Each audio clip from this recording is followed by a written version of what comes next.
चकवाल से अबू शामी की रिपोर्ट। चकवाल में रमजान काता व कौमी कराटे चैंपियनशिप का इनेकाद। चकवाल में शेहान खालिद कुरैशी पाकिस्तान ब्रांच चीफ सोक्यूवेक्शन कराटे फेडरेशन की ज़र निगरानी sports department Chakwal, Al Khalid martial arts academy और ताड़ड़ किक बॉक्सिंग पंजाब के ताउन से स्पोर्ट्स कॉम्प्लेक्स चकवाल में रमजान काता व कौमी कराटे चैंपियनशिप मुनक्किद हुई। जिला भर से आने वाले खिलाड़ियों ने काता और कौमी के मुकाबलों में अपनी महारत का शानदार मुजाहरा किया और शायकीन से खूब दाद समेटी।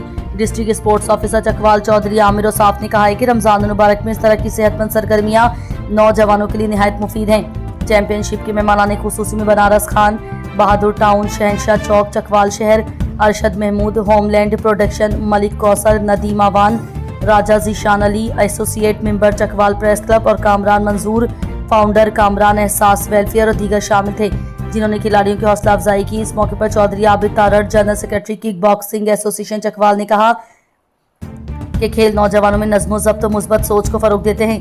तकरीब के इख्तिताम पर नुमाया कारकर्दगी दिखाने वाले खिलाड़ियों में शील्ड्स और असनाद तकसीम की गई।